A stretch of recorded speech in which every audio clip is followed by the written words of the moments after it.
So, good afternoon. I'm not sure why I'm here still. I'm I'm a radiologist at the University of Chicago and an informatician in that space. A few years ago, when I was at the University of Pittsburgh, I came up with some mathematical algorithms based on wavelet transforms that ultimately became commercialized in a way of delivering images without compression. That became part of a PACS system called Stentor that was acquired by Philips.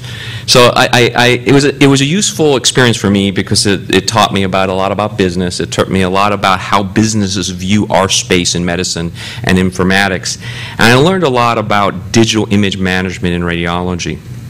I think that's one reason I'm here. I think the other reason was, even though I'm a radiologist, I actually played or pretended to play a medical director of pathology informatics at Chicago until just recently, until we finally got Dave McClintock to come back from Harvard to actually have a real pathologist run pathology informatics. And I guess that's why I'm here, other than Michael Bisich, twisting my arm.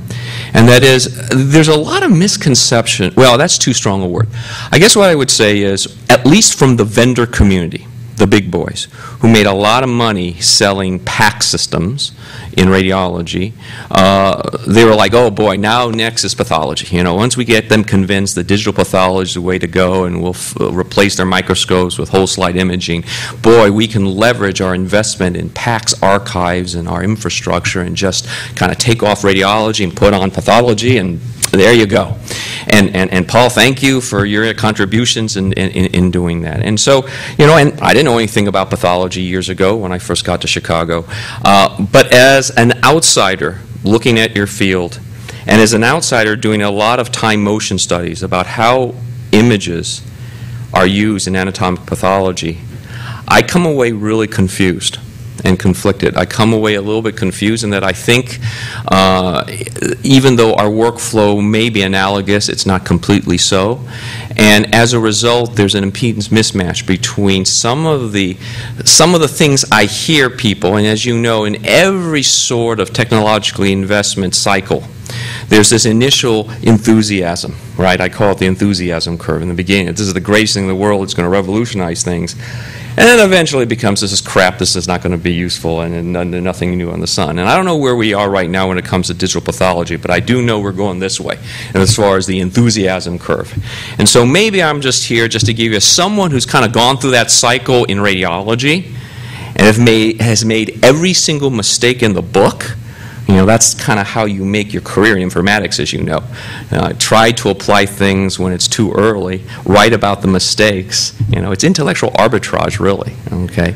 And that's really important because, as you know, I would say in medical informatics in general, whether you're talking about the EHR or you're talking about radiology or pathology, we're a good 10 years behind any other vertical when it comes to IT.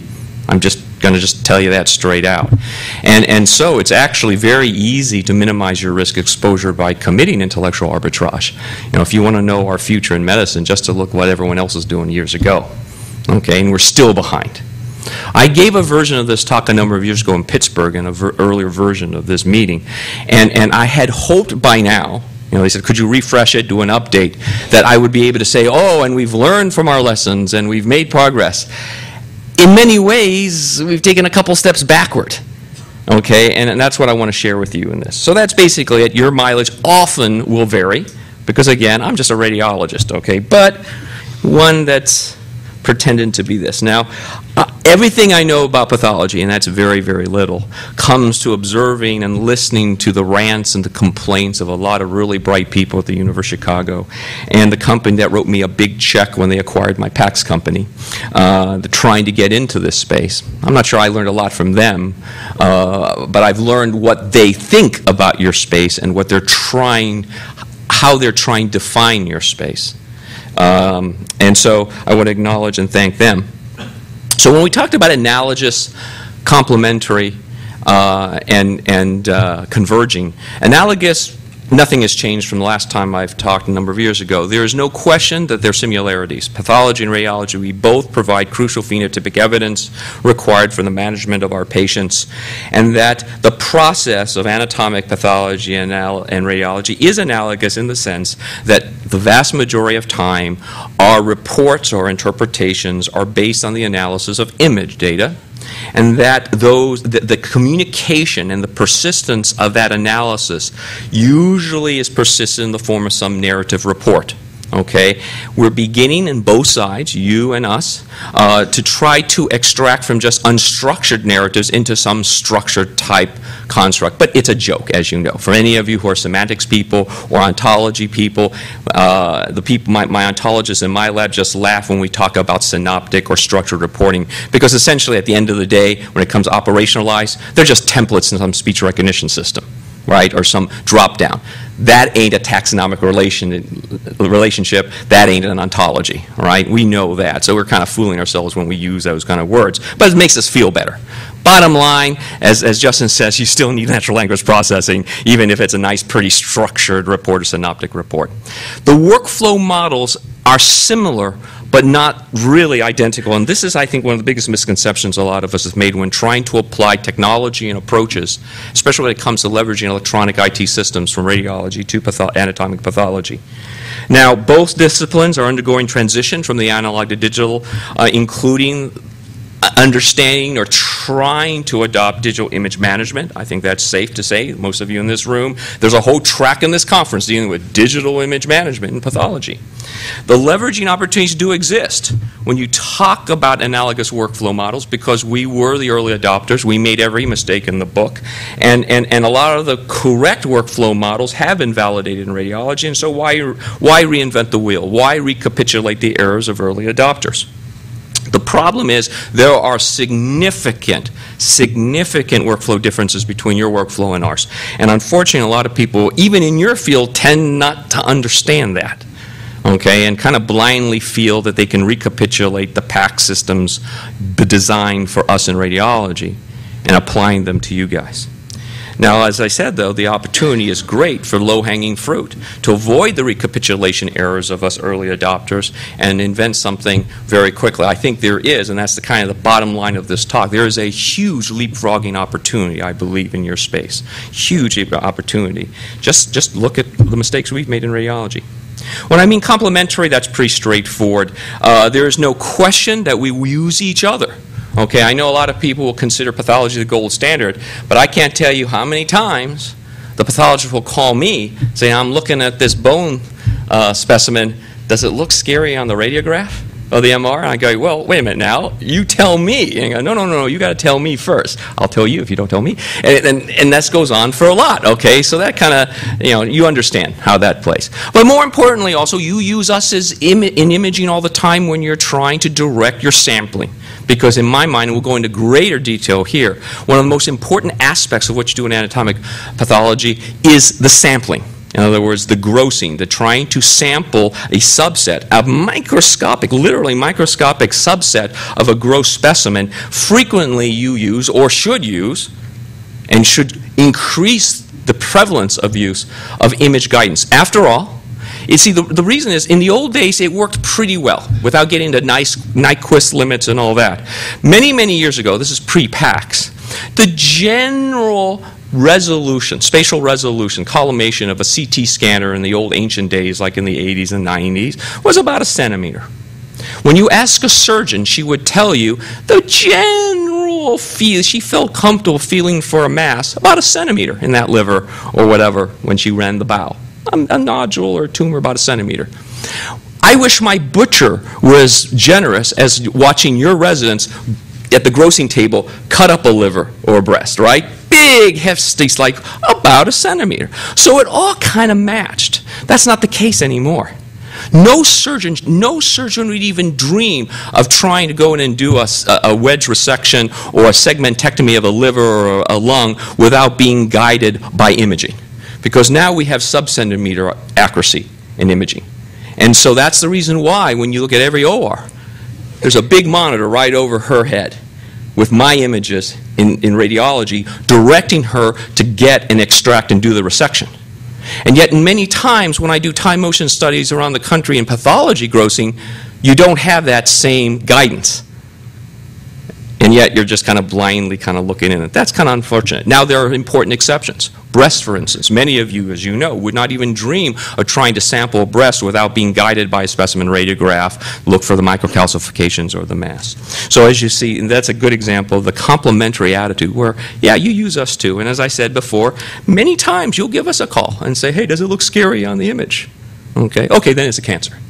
Okay, so it's true, we're complementary. Clearly in teaching research, anytime you go to tumor board, it's just a 1-2 kind of like Penn and Teller show at Las Vegas, right? It's the radiologist first, and then the pathologist second, right? Showing in the conferences. The difference is a lot of times the radiologist has the fancy packs and the web client and boom, boom, boom, and then the radiologist, let's now switch over to the microscope and the video and the PowerPoint slide. Well, what about the other question? Oh, I can't show you that because that slide I would have to digitize it or whatever. And so there's this kind of, the Vegas act isn't as seamless as it could be. And we'll talk about that in a bit. So clearly this complementary relationship between radiology and pathology needs to be expanded, and I actually believe that's the major reason for embracing electronic workflow integration, if not necessarily digital imaging alone. Okay, but just expanding our perspective from an IT perspective and improving electronic integration, because this complementary aspect, I think, is an important one. Just ask Bruce Friedman. So, Bruce Friedman's right here already. Okay, so converging. Okay, he's absolutely right. I mean, we are converging this concept of integrated diagnosis. I actually, when I talk to my developers, and we're talking about, or actually now my venture capitalists who come and try to have me, lately they use me to pitch idea. You know, when someone in our community or your community wants to pitch an idea for money for VCs, I'm one of those guys that does a due diligence and says, does this pass the BS smell? And one of the big issues is this idea of convergence, that eventually the goal is, I mean, as many of you know who practice clinically, one of the most satisfying things I do as a clinical radiologist is the tumor board. I mean, how many of you are involved in tumor boards or get that experience? Don't you find that very, very satisfying? I mean, it's not very efficient, but it's a very satisfying thing because you really feel like a whole group, multidisciplinary approach has come together to try to come up with the best management plan for a particular patient. Challenge is it's very inefficient, not scalable. My view is, and many people in informatics view is, it would be nice to be able, if you had proper integration, leveraging of IT and informatics systems, that you could do virtual tumor board for everyone, even patients who don't have cancer. Okay, in order to do that, we have to leverage and have better interoperability electronically. So this convergence from an informatics and IT perspective is very important. I'm actually going to close on this, mostly to settle a bet with a couple people in your conference that I could throw in digital pathology and service-oriented architecture in the same talk. Okay, so that's what I'm going to do, because I actually think they are relevant. So, as I was speaking before, and Justin did a much better job on this, the amount of data that you guys are going to have to consume and persist and analyze is going to be overwhelming. A lot of people think radiology is big currently now, but you guys are going to dwarf us when it comes to this. Now, I'm going to make a prediction. You won't dwarf us from digital images of traditional whole slide imaging. You're going to dwarf us with this sort of stuff, and we'll get into that in a bit. So, from the perspective of a radiologist and a radiology informatician, as I said, in surgical pathology, it's very analogous, and there's a lot of leveraging opportunities here, but there are significant mistakes. There are significant mistakes that are made and are being made today by blindly assuming that your workflow is very similar to ours. Now, there are some familiar elements. All these things that you know, we know too. We've got IHE integration profiles. We have acronyms as well. We leverage point-to-point kind of silly. We'll get into that in a bit. I'm sure Bruce has talked about this. He was kind enough to share with me a lot of his talks. So I don't want to get on my epic bandwagon saying this is horrible kind of stuff. But we'll get into that in a bit. That's why I'm going to talk about it. But you're all familiar with this sort of stuff.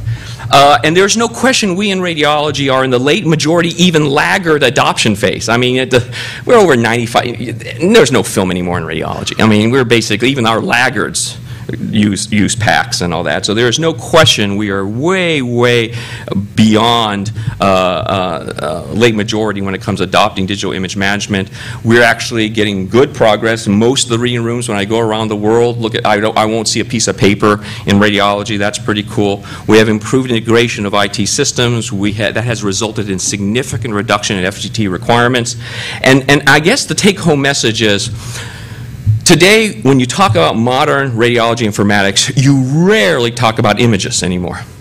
That's essentially a solved issue. What you talk about is leveraging electronic interoperability to enhance value and efficiency, quality, and safety.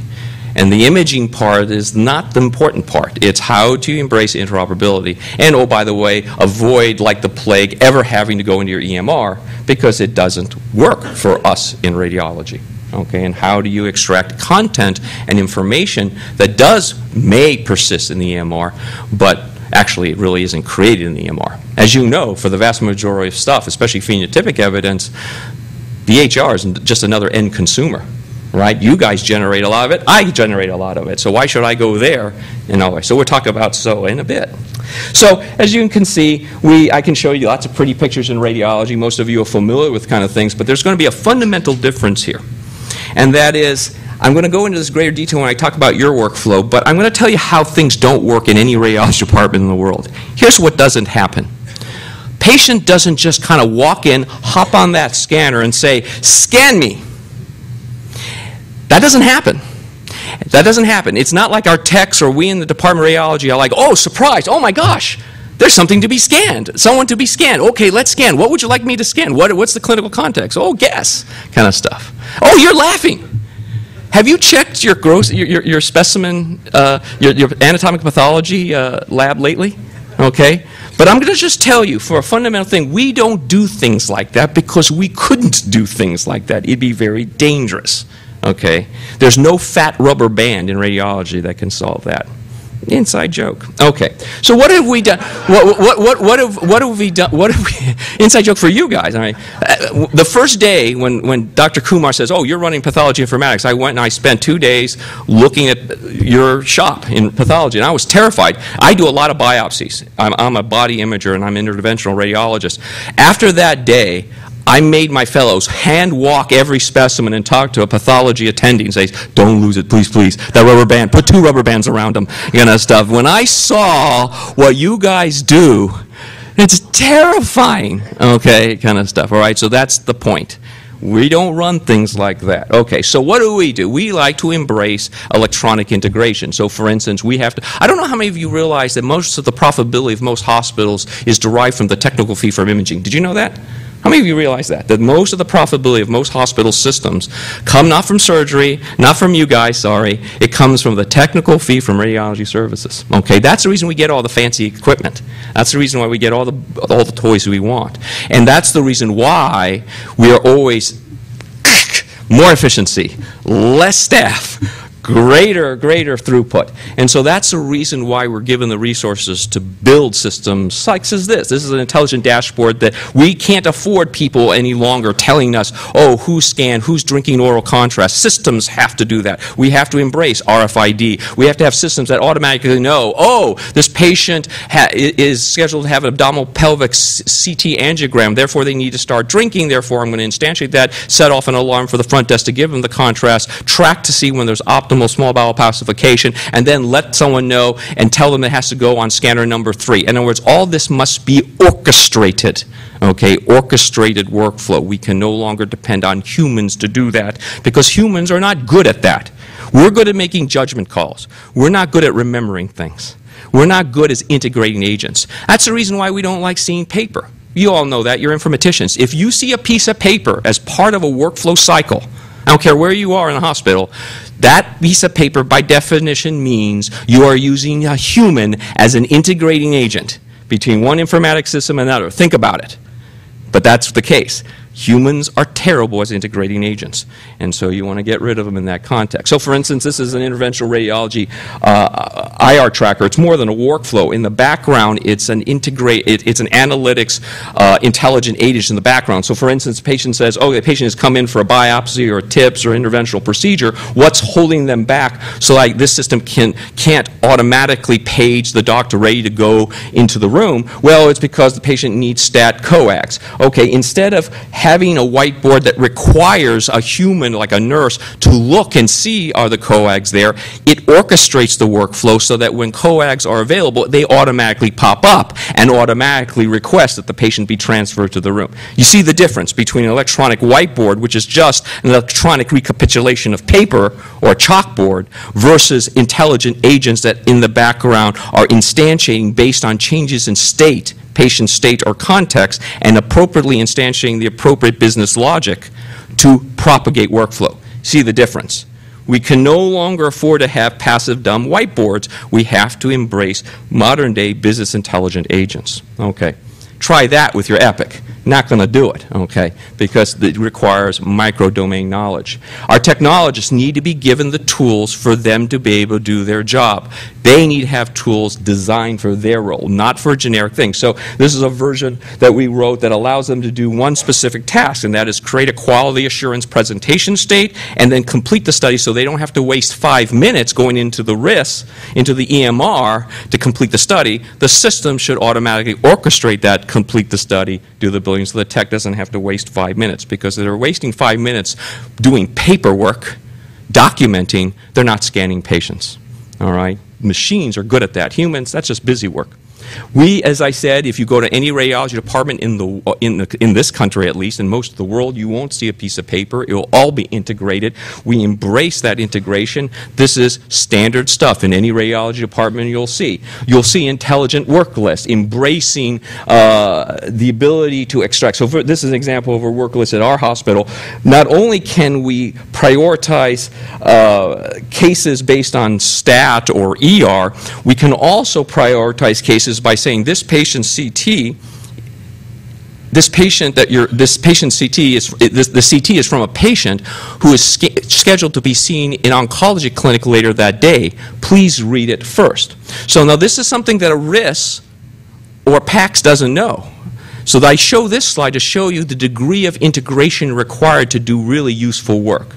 And that enhances my motivation for service-oriented architecture rather than EMR approaches or EHR approaches. You're not going to have something like this in an EHR approach, and I'll show you if there's time to go into why that is.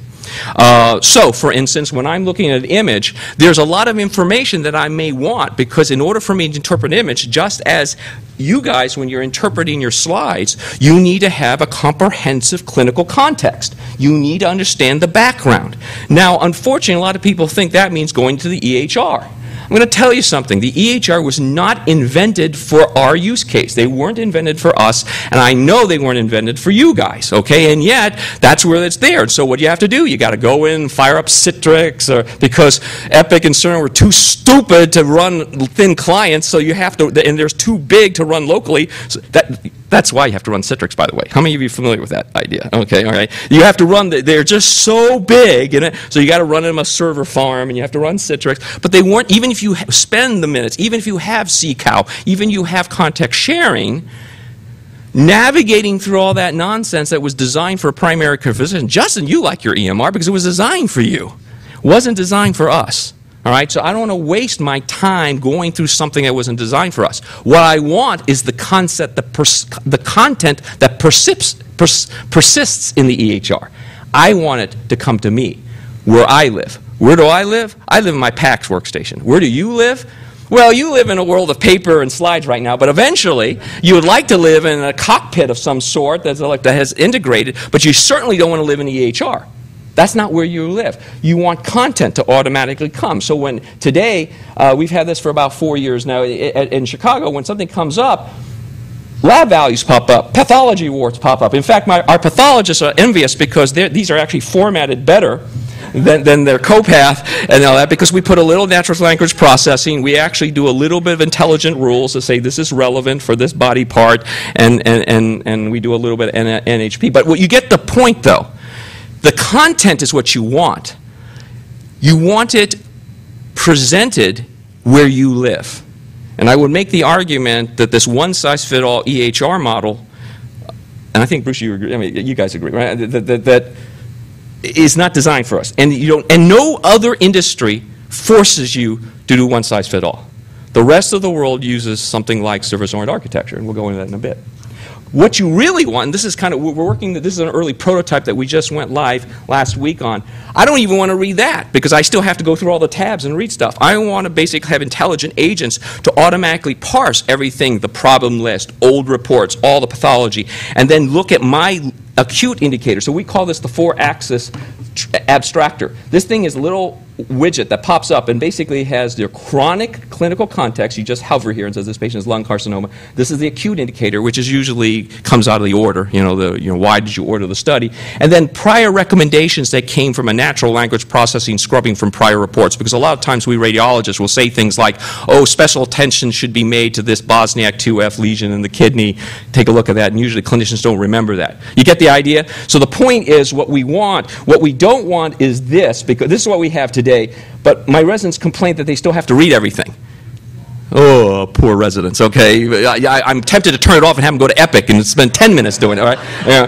But what they really want is this. Can't you do the reading for me and just tell me what's important? Well, actually, it works pretty well. So we're doing a validation study to see how accurately does a human extracting this compare with a machine contracting this. But you get the idea. And then if you want evidence to support what they think is important, then you go here and it actually shows you the raw evidence from the EMR and all that. Get the idea? Okay, so we have tools that help us, decision support tools that help us today to do our menial tasks, like when we're doing resist measurements. Instead of communicating that in our narratives, we actually have things called annotation image markup that automatically does it there, and the benefit is it makes it easier for me. I just click on the prior measurement, it goes to the prior, goes to the first guess of the current, I measure that lesion. The best thing though is it presents as XML to downstream consumers. If you ever talk to your oncologists, they do a lot of cutting and pasting from your systems and my systems to support their oncologic management resource systems. That's crazy. All right? In an aligned model, in a capitated ACO model, I got to demonstrate my value, and my efficiencies are no longer sufficient to be efficient in my department. Whatever I do with respect to informatics solutions have to propagate value and efficiency downstream. Right? So instead of having a structured report in my report, I want XML to go directly into the oncologic database. You should be doing the same. You'll be surprised how much cutting and pasting is done in modern hospitals to Excel spreadsheets. It's so 1990s. It's amazing. Okay? So inefficiencies need to be addressed, and efficiencies need to be propagated downstream throughout the enterprise. Here's an example of that downstream leveraging of efficiency. Our clinicians want a portal that prioritizes, read these radiology reports first because they have significant findings, significance follow-up. Use progressive disclosure because half the time they don't want to look at the image. They want the recommendation, schedule the new follow-up if required. But if you want to have evidence, then pop here, give me a multimedia report. Because a lot of times in radiology, my reports get arcane. They use language that a primary care physician doesn't understand. So what do you mean by low T1? Well, give me hyperlinks. Progressively disclose to the PACS. I don't know what you mean by epidermoid tumor. Give me decision support. So what we're trying to get in here is in a world where we're now going to be aligned. Have you had talks on ACOs and how that's going to affect pathology? Is that part of this? Not today, not this conference. Not this conference. It's an important discussion to have. But the key point is in radiology and in pathology, we are no longer going to be paid by reading images or doing things. We're going to be paid by managing imaging. At least in radiology, okay? And in order to that, I have to demonstrate that I add true value and efficiency and quality and safety, not only to radiology, but to all my downstream consumers. IT and informatics plays a huge role. This is a really low-hanging fruit leveraging opportunity, leapfrogging opportunity for you guys, okay? Because we've figured out what works. Steal those ideas. It's really, really simple. Okay, so when it comes to pathology, we all know, like I said, unlike that CT scanner, we do not allow, we would put you in jail if you just walked in and dropped into our CT scanner and say, scan me. But in many ways, That's what you allow in anatomic pathology. And I'll go into greater detail in a bit, but that's the important thing. You guys are in, I would say, early, maybe innovator, early adopter phase with respect to digital image management. You still have a lot of paper, you have a lot of people, you have a lot of FTE handoffs, a lot of people handing off stuff to each other, suboptimal efficiency, and you have terrifying safety issues. Like I said, when I spent 2 days in your shop, I got scared. I got really scared, okay? Trust me, it was, it's very scary, okay? You spend way too much on pre-analytic workflow. You spend too much time on the busy work, on using humans to integrate, less time on actual analyzing and integrating and adding value.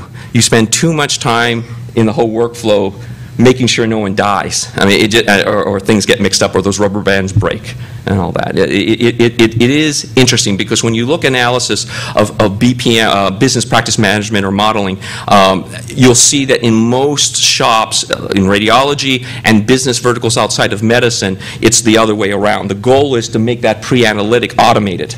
And most of what you do is the actual value that you do, being a knowledge worker rather than being an integrating agent. As I said, humans are poor as integrating agents. These are just some candid pictures of our shop in Chicago. This is the thing that, so what I said is, unlike in radiology, where we wouldn't allow a patient just to walk in and say, scan me. In a way, for most of you, with a few exceptions that are important, most of the time, the first time you realize there's a specimen to be dealt with is when it shows up at your front door. Is that a fair statement? Shows up at your front door. That's identical to having someone just pop up on my scanner.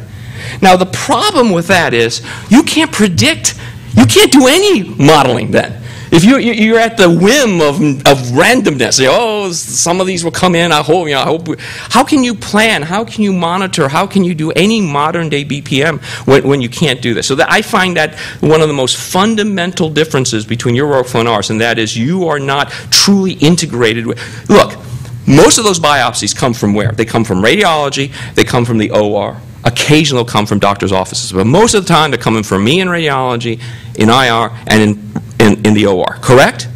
Guess what? No one comes to my ultrasound suite and says, biopsy my liver, okay? They're scheduled, there's things that have to be done. Same thing in OR. No one walks in the OR, take my liver out. No, if they're planned, which means there are scheduled events, consumable and exposable via HL7, okay? And yet when I ask your LIS vendors, and I've asked all of them, please integrate that. Why? You know, so, well, guess what? At least you can plan your day, at the very least, but even better, optimize your workflow. Make sense? Okay, but you guys tend not to do that. Your LISs seem to live in a vacuum. They don't integrate as well. And when you talk to them, it's almost an arrogant perspective. We don't have to integrate. Why? Kind of stuff. It's very arrogant perspective, okay? Well, guess what? With integration, you can, if you just know a little bit what's going on around you, because specimens just don't pop out from the fourth dimension, okay? They come from places that are predictable, that are planned, mostly elective, which means if you capture that state information, you could prepare. You could modulate resources. You could optimize instead of doing what you guys do now. And we'll get into that in a bit. This is what scared me the most. This was terrifying to me, the rubber band. And I actually asked, what happens if the rubber band breaks? Well, we hope it's only one rubber band. You know, because then we kind of assume, which is the specimen that didn't have the rubber band? You know, oh, there's a history. Scary. Okay, that doesn't happen in radiology, and we'll tell you why in a bit. Okay, and then we go through all the process where necessarily you have to have humans, but now they're true knowledge workers. They're doing what they should be doing. But unfortunately, in addition to doing what they should be doing, where they truly add value, they're also doing paperwork and being integrating agents, where they don't add value and they add inefficiency and error. We used to show pictures like this in radiology in the 60s, 70s, and 80s. File room, they looked just like that, okay? We had file rooms that looked just like this. We had people's offices where films were stored here. That doesn't happen anymore, but this is kind of, does this look familiar? How many, no, our department doesn't look like this at all. We're all digital. Liars. Okay, so that's that. This is your work list. This was your work list distribution mechanism. A lot of paperwork, slides. This was enterprise image distribution as of last week in pathology. Look, I kid. I'm one of you. I mean, I kid. But this is, look, intellectual arbitrage. This is a great opportunity. Leapfrog. You don't have to invent new things. You know, I'm Korean American. In Korea, after the war, right now, if you go to Korea, they laugh at iPhone 5s and stuff. They can get it, right? Yeah, you guys are primitive. Like I hate being in the third world U.S. You know, guys. You go to Korea, they've got. Why? Because they were able to leapfrog. They were behind. They didn't sit there and go, well, you know what? We're going to slavishly recapitulate the errors of the Westerners. Let's start laying copper. You know, and then see how that works, and then we'll, no, they leapfrogged to wireless, okay, because if that's what you guys can do, be Korea, okay, all right, without the greed and the K-pop, okay, but other than that, oh, do you like that horsey thing, all right, but my kids love it, all right, but Gangnam style, pathology, Gangnam style, all right, so the need for change. So obviously we've got a lot of lengthy and labor-intensive work, lots of opportunities for error. You all know this, and you can't get away with it anymore. Okay, and you can tell your own stories, right? You ask risk, you know, things get mixed up, mistakes are made, unacceptable. We can't do this anymore. So here's some lessons. It's not about images. We thought that too. It really is. Images play a very small role in this, okay? I would rather have that third column of your program instead of imaging. I would actually think about digital workflow or something like that rather than, because it's really very little about images, really. It's about the workflow. You have to have deep integration. You can't have this arrogant, our LIS can stand alone and doesn't have to feed any. No, we'll feed everybody else, but don't feed us context. We don't need it. You absolutely do. You absolutely do. You need a RIS or a list before you get a PACS. This is one of the fundamental mistakes I have. You guys are jumping towards digital imaging prematurely. I speak from the experience of many, many, many people in radiology because they went through the same thing because PACS is sexy. I can get a budget for it. Let me get that. You first got to repair, you got to fix your act in your LIS. Your LIS in anatomic pathology is broken. It is insufficient to do what you need to do. Fix that first before you even talk about docking about digital whole slide imaging and persistence. We'll get in a bit. Fix your lists first. It's not capable, it's not up to spec to address modern day anatomic pathology. How images are consumed is important because I don't look at images the same way you look at images, and as a result, my archive models, specifically my persistence models, are not the same as yours. You guys are about to embark on a big mistake, a very expensive mistake, and you've got one chance to demonstrate your facility and capability versus losing that capability or proving that, and then IT will just take over and they'll mess it up. Okay, so you got one shot for this to doing it right. So if you look, I'm not going to go in this because you guys are more expert than I. If you do a workflow of what's goes, there's a lot of handoff, lots of stuff that gets done, and a lot of places that can go wrong. Like at every step, things can go wrong. Okay, pretty scary. This is an IT's dream, IT person informatics dream, because there's a lot of low-hanging fruit. But very few of these steps have anything to do with imaging. Have everything to do with deep integration, workflow orchestration. So when it comes to digital pathology imaging, because that's what everyone's all sexy about, everyone's all hot and bothered about that, the whole third column of your talk, digital imaging. Well, let's talk about that. First of all, it's very immature, especially the workflow. In fact, you guys haven't really thought about the workflow very well. Just beginning to see a few papers on that. Now, there's one area where I actually think you have demonstrated that this actually helps.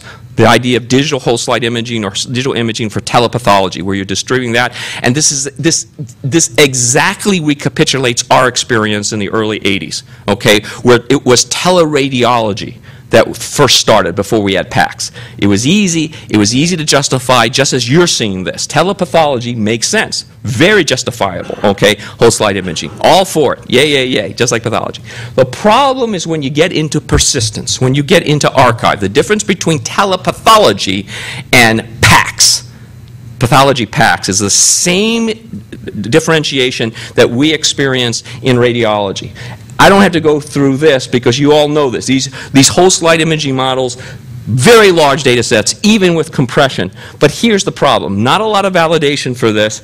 And I'm going to make the argument that the business model is difficult to justify if you're going to store all these permanently. And there's a reason why. And I'm going to basically say this. Can you justify permanent persistence of the card? Because telepathology, a whole slide image, is justifiable, right? Send it up there. Bandwidth is as long as the bandwidth is adequate, no big problem. When you start storing these things, you're talking about storing something in a week that is more data than I generate in a year in radiology. Well, if it is of value, maybe we can come up with a return on investment or total cost of ownership argument to justify that. But let's show me the evidence for this. Let me tell you the difference. The reason why I have to persist all the images in a radiology study is my job, especially in oncology. Who uses the big ticket items in imaging? It's cancer patients, people with chronic progressive disease, diabetics, those kind of guys, GI diseases. So for oncology patients, for instance, my job when I look at a CT is not to determine what those metastases look like today. It's I have to compare with the relevant prior to see if there's been change, a delta, which basically means I require every time when I interpret a current study, I need a faithful, comprehensive, full fidelity representation of multiple relevant priors, or else I cannot interpret the current. Got it? Which means by definition from an archive design, I must persist a faithful, full fidelity instance of all priors. It is a write once, read many times archive. Fair enough? We've done the studies for years. We've done many, many studies around the country about this. Write once, read many times. When you put a study in radiology, everyone looks at them, keeps looking at them, priors all the time. Write once, read many. You can justify storing big data objects on an archive if those objects are used a lot of times. Fair enough? Is that the same way you look at prior slides? You may think so. Well, Dave McClintock, who was my fellow in pathology, who is now the real pathology director in University of Chicago, is just doing a study. The preliminary results, but he basically said, okay, let's try this out. He's just starting out collecting data. He'll take more. Let's over a couple of weeks or so, let's measure all this. What he found was what we suspected, that of only 1.6% of the time do you ever even think about even looking at priors. Now, you got to understand, that's really different. In radiology, it would be negligence if I looked at a CT without looking at every other slice of the prior. And yet for you guys, I'm not even talking about looking at slides. You don't even ask to pull the archival material less than 2% of the time. And of those 13 times you pulled it, an average, do you look at all the slides? Because remember, you're digitizing all those slides. You only look at about 2 of them. And I know which ones you're looking at. That's part of the study next time. I know which ones you're looking at. You're looking at the ones with the blue dot. Right? What? The money shot, the key image. And so you're telling me you're going to digitize up the wazoo for something that you're only going to look at 1.6% of the time, and of those that you're going to look, you're going to only look at 1.8 slides, and you're only looking at the blue dots? You know, there's a simpler way to do this that you can do today. Got it? You can do digital imaging today without breaking the bank. And you can store them on my PACS today, because all your hospitals have a PAC today, and no one would know the difference. And that's the model. In other words, it's hard to justify a write once, read rarely archive. It is, except for research and all that, so it's hard to justify that. And yet, every time I see your literature, that's what you're moving towards. Like, PACS and radiology that way, so I'm going to do the same way. You know you're going to spend millions and millions of dollars. And then someone's going to say, is it justified? How often did you look at it? Oh, we looked at it 1.6% of the time, and we only looked at one image at a time. So you spent 10 times the storage cost of radiology. For that, needs more work. I would consider something a little different. I would consider a limited persistence cache model. In other words, if you're going to embrace whole slide imaging, put it in a limited persistence cache that doesn't grow for your telepathology reasons or whatever. If you get your integrated workflow, we ought to talk about that in a bit too. And then store just the blue dot money shots. Because that's just one field. That's easy to store. That's nothing, okay? And put those up, okay? Because I actually think, I was terrified when David told me that you only looked at 1.6. Trust me, I would like you for 100%. Just look at the money shot, just for fun, just real quick. Just look at the money shot every time, not just 1.6% of the time. Right now, it's a hassle because you got to pull it and you got to pull the slide. That's a lot of weight. You know, it's hard. Okay, but trust me on this. We'll get into that. This is the low-hanging fruit. This is the leapfrog opportunity because you can do this today with a very little budget. Okay. So I'm going to apologize here. I don't know how much time I have left. We're almost at the end of taking. Oh, so I apologize. So I was going to show you how to do it, but too bad. All right, have a nice. So how do you do this? Well, sucks to be you. Go enjoy your K-pop. Give me a little bit more time. I'm sorry. Okay, all right, okay. So we'll finish, and I have a thick skin. I don't mind people leaving I'd leave if I were me. So, all right, so there are a couple other differences are different, and this is the fundamental. Okay, remember we talked about one big difference in workflow is no one pops in the OR or my scanner and says, scan me, all right? Which means I know ahead of time, which means I can modulate staffing, I can optimize workflow. Whereas for you guys, you can't do that because you don't know when you have work until it shows up at your door. You're like McDonald's, okay? But even McDonald's has some analytics, okay? So, like they come usually at lunch and dinner, all right? Well, no, well, they have those coffees now, so I guess they could come at 2 and all that sort of stuff. So that's fundamental difference number 1. Here's fundamental difference number 2. Radiology is digital at the beginning, pathology is digital at the end. This is really important difference. Okay, so one of the reasons why we can embrace and have embraced over the last couple of decades digital workflow and integration is because we can. In the beginning, when you hop on that CT scanner and we scan you, we've captured you. We've captured an isotropic electronic representation, an isometric volume representation with or without functional overlay. You can leave now. You can get run over by a truck. I don't care anymore. I got you. I got you in a digital format, backed up 3 ways to heaven, all right, which basically now I can leverage and I can track electronically the workflow and task flow as that digital representation moves around, is transmitted and delivered throughout the workflow enterprise. Got it? I can monitor it, I can measure it, I can optimize it, I can do anything I want with it.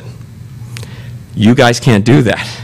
You're not digital until the end, okay? The specimen is organic, pops up at your front door. You got to do stuff to it. You got to slice and dice and freeze it and color it and all that sort of stuff. And at the end, you can digitize it, which means one of the most important parts of your doing, the sampling, the grossing, all that stuff, the acquisition, all that stuff is still in the analog world, as it should be. All right? This is a fundamental difference. So when I hear vendors saying, we're going to leverage risk packs for pathology, I go, no, because it's very, very different. The whole idea of the IHE integration profiles for scheduled workflow don't work as easily because they assumed everything was digital at the edge in the front. You're digital at the end of the process. So where are most of the mistakes made? At least when I look at lawsuits, most of the mistakes are made at the front end, in the analog place.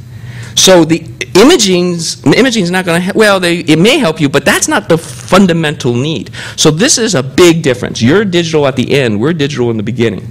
Our tools were not designed to address that difference. So to me, the most important thing, like I said, before you get a PACS, before you deal with image management, fix your LIS. Fix your workflow first. To me, you don't need PACS, you need FedEx. You need UPS. You need specimen tracking. Now, how many of you begin? Now, I hope, because I gave this talk 4 years ago, and when I said, I asked the question, how many of you are using at least barcoding or some sort of way, RFID, I don't care, but some way of identifying and tracking your analog specimens throughout this chain before it becomes digitized with whole slide imaging. 4 years ago, I asked this question, only one person who was writing a paper on it was doing it. So I'm going to ask now, it's 4 years from then or 3 years from now, how many of you are at least embracing barcode tracking of your specimens? Hallelujah. Okay, that's great. What's sad is it's still less than half of you. That's sad. okay? Do that first. Do that first. Don't even talk to me about digital imaging. I mean, I'm pissing half the vendor is fainting right now, okay? Because that's the big money item, by the way. You don't make a lot of money selling barcodes, all right? You sell a lot of money selling PACS and archives. But I'm telling you, we made the same mistake in PACS. A lot of people in radiology got their PACS before they fixed their workflow, before they fixed the risks. Same thing here. Fix your list first. Have better integration. Have your list consume HL7 so you know when these specimens are coming, so you can do analytics there, okay?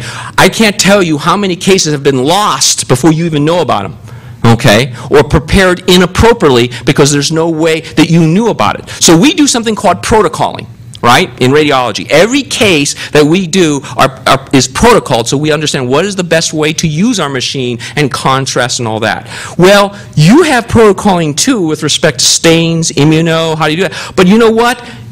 As someone who does a lot of biopsies, I will tell you there's a reason why a lot of the surgeons only go to me for those biopsies. It's not just technical capability. It's because, you know what, I'm so obsessive after being a medical director of pathology informatics, terrified of the risk when I actually looked at how you guys run your shops. I am so paranoid. Every time I do a biopsy, I will call the attending in anatomic pathology. How do you want this specimen done? Because half the time, as you know, it can't be in formalin. You guys are doing all fancy stuff now, right? You need viable cells. Once I dump it in formalin, game over, right? But guess what? If you don't know that I'm ready to do a biopsy, and it takes some obsessive, compulsive, terrified because he spent a day at your shop saying, oh, I got to call them on every case, that's not a very efficient way of doing things.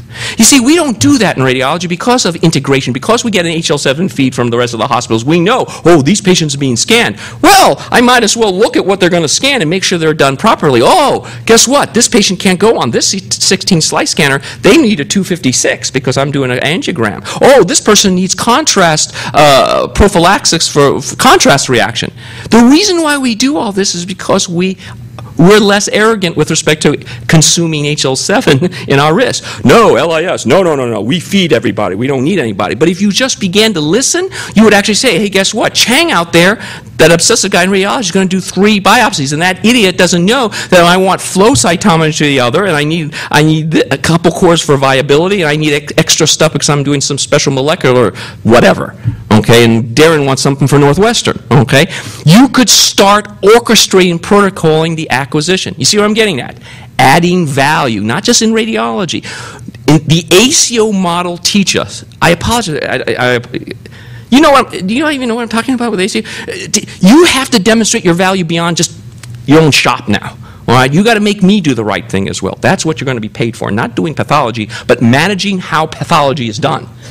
And one of the most important parts of that is acquisition. Okay, so we talked about so since half of you have done this, I don't have to show any of this sort of stuff because you're doing barcode, but you understand why this is, because this is all in the analog space. Now, I want to spend a little time on this because David actually, when he was at Harvard, did a lot of work with Gilbertson, and I think this is a really important thing because this, again, this is so amazingly similar to how it was in the early 70s, 80s in radiology. The reason I went into academics in the first place, my dad, he's retired now, was vice chairman of Radiology, University of Kansas. I looked at his job versus my mom's job, she was an academic pediatrician. She was working her tail off. My dad come home at 4. You know? My dad, when I actually went to go to work day, when I was a Cub Scout, or I forget when I was doing that, he would only show up in the reading room twice a day. I don't know what he was doing the rest of the day. And then when I was a resident in Stanford, all my attendings would only show up 3 times a day, in the mid-morning and then kind of right after lunch and before you left. What a great gig. They could play 2 rounds of golf in between. No, they were doing research. I don't know what they were doing. Okay? But that was how it was. You know why it was that way? Because before PACS, everything was batched. It required, if you ever saw, none of you are young enough to remember this, that we had radiology reading rooms were very busy, noisy places with alternators. Google it. You won't know what, they don't exist anymore, but the big alternators and like that. But the bottom line is it took our file room many minutes to tear everything down, put everything back up. In other words, everything was batched. And because everything was batched, it didn't make sense for me as the attending to stay in the reading room all day because I would just be sitting there doing that. I might as well go play golf. All right? I would come in when you were ready, when you pre-read everything, and that took a while because everything was batched. Does this sound familiar? Does this sound familiar? This is not going to fly anymore. Fast forward today. In radiology, everything's inline. That's the reason why I had to build that work list that said, read this first because this patient is scheduled to see an on-clinic in 30 minutes. You better get that report finalized in the EMR in 30 minutes. We do that today. We're inline. It's added value. It's more efficiency. Bottom line, didn't hurt either. What was the move? The move was from batch to inline. Your batch right now, what you need to go is inline. How do you do that?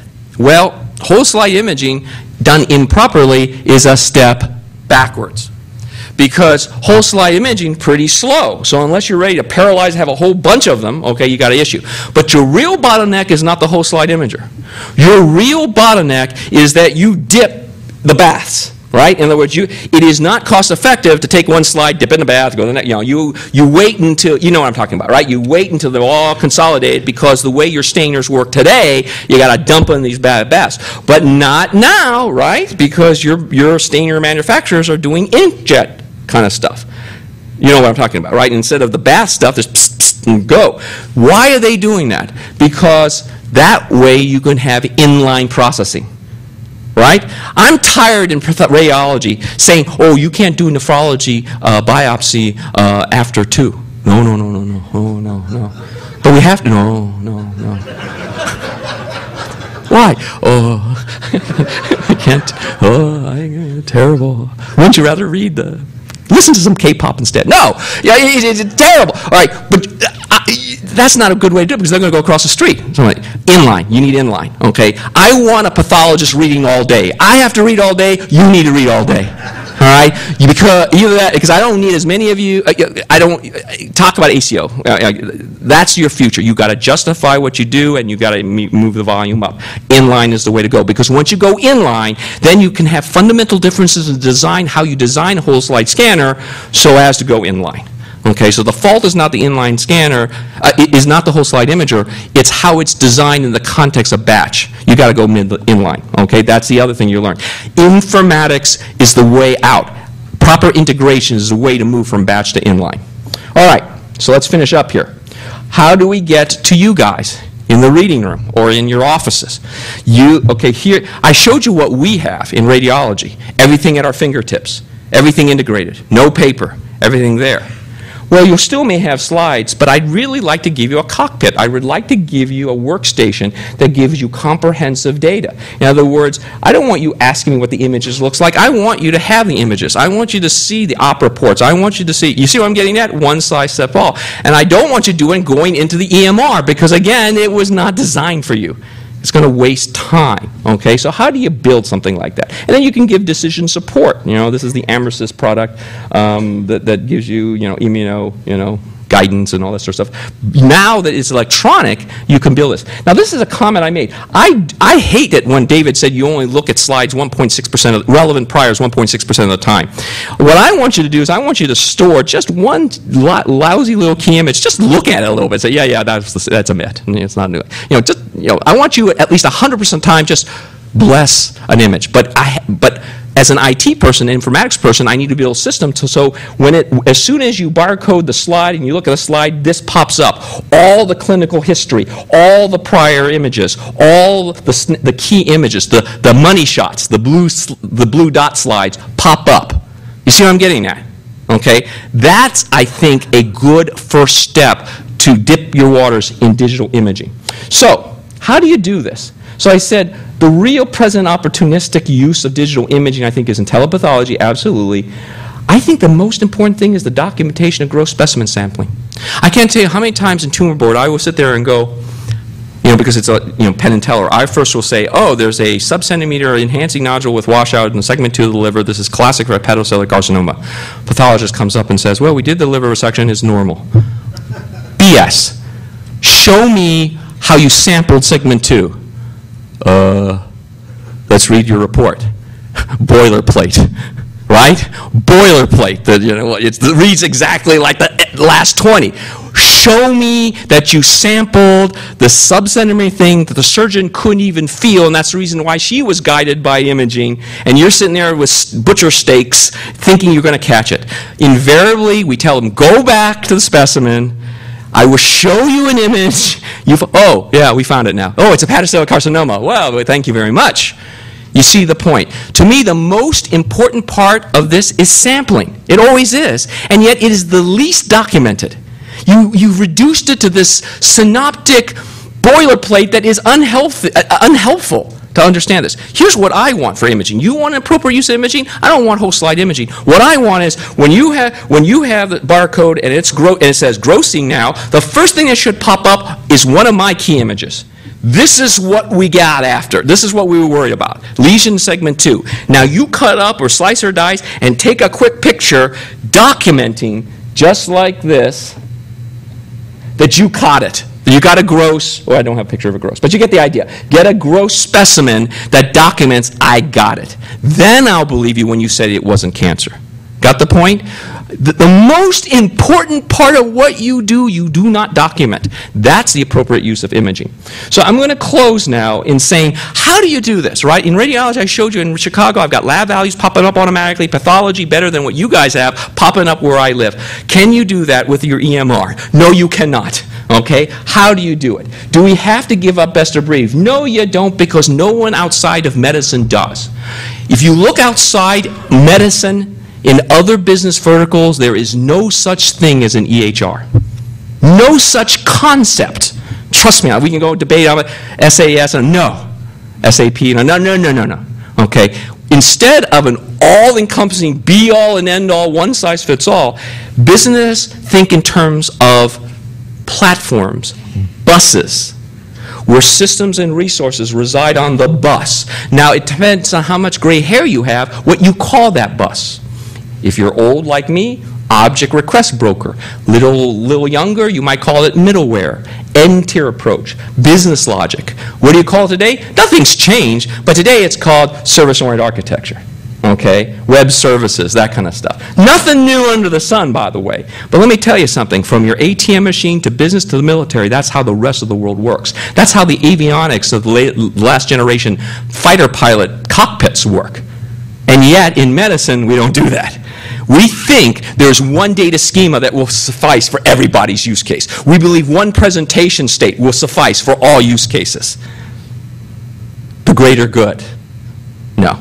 I want best of breed because that's how the rest of the world. The problem is in order to do what we need to do, systems that don't natively talk to each other have to interoperate, but we can't do it with a one-size-fits-all. We have to do it by the instantiation of appropriately idiosyncratic business logic by frequently unavailable state change triggers. How do you do that? True interoperability. Here's the definition of interoperability. I like this one. The ability of a system or product to work with other systems without special effort on the part of the consumer or the customer. Okay? That doesn't explain, that's not my life. You know, if I have to go to the EMI, too much work as an integrating agent. It has to be automated. There's a lot of integration models. I know I'm way over time, so I'm just going to do this in 90 seconds. This is our world today. Well, it's not that bad. These are just different windows on one host. But basically, the only way to consume content from your EMR or your PATH system or your PACS is to consume it using their application. Fair enough? That's not how the world works outside of medicine. Okay, remember intellectual arbitrage? Now, a lot of vendors, I won't use, Epic Cerner, blah, blah, blah, those guys will say, oh, buy everything from us.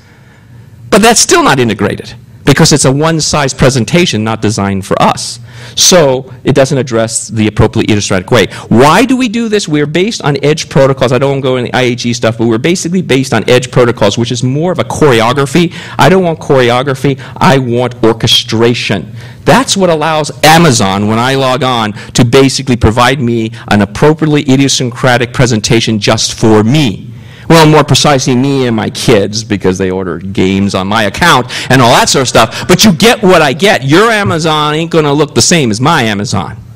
Okay? And my iGoogle, actually my iGoogle is dead now, but when it still existed, my iGoogle was different than yours. Why? Because I could mash up and change it to address my appropriately idiosyncratic needs. How do they do that? They do that because they don't do choreography. They do it through orchestration. This is service-oriented architecture. But the emphasis is not on EMR. EMR is just one of many sources that reside on the bus. You build adapters or ETL, extract, transform, load type tools that extract information from here. So I was very intrigued by Justin's discussion when he says, how are you going to get all these omics stuff and decision support into EMR? And I saw arrows to EMR. I would actually say that's not the way to do it. What I would say is build a bus, and the omics stuff and the support should be another resource that can be orchestrated and in the bus. So I don't think it should be talking, the SOA design, and again, that's how the rest of the world works, these systems don't talk directly with each other. They are modulated and controlled through the bus, and that's what SOA is. It's not web service, so the biggest misconception that SOA is web service, it's not. SOA is the architecture. Web service is just the implementation of the last few days or weeks or years, okay? And it's important to do semantic normalization. This is how you do it. Basically, you have an HL7 feed. It's not enough to just store HL7. You've got to semantically normalize it. So this is what we do at Chicago. We take that feed. This is for a protein value. We give it a SNOMED term. We give the normal range, where it came from, basically the ability so this can be truly safely consumed without any, so everything has been consumed to HL7. This is our architecture, a lot of government security, our SOA stuff we've had at Chicago.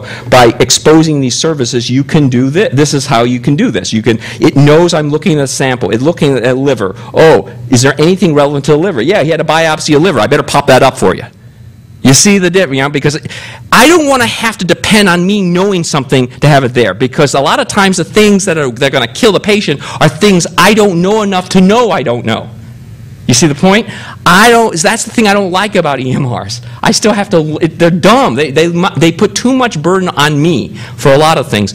I want systems to know and help me out because I'm really stupid. So integrating comprehensive presence. This is what I want to build, and this is what I'm going to be building for pathology at Chicago, and that is I want the same view where you at your fingertips have guidelines of all the multimedia, endoscopy, radiology, gross, micro. I want the ability to extract so you don't have to read, so you know exactly the clinical context extracted from EMR without having to use EMR.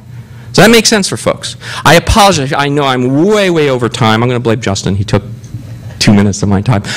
All I'm saying is someone who is not a pathologist, but someone who has been used by a lot of vendors and a lot of people in your field saying, we want to be like radiology. I'm just saying is, don't be like us, but learn from us. Don't savagely recapitulate the errors we made. Understand that your use case is appropriately idiosyncratic and different. This is a huge leapfrogging opportunity. This is something where you can truly leverage what we've learned and avoid the mistakes to do something really great. I am extraordinarily pleased to see at least a third of you starting to embrace improvements in barcoding to understand the fact that you're not digital in the beginning and the end.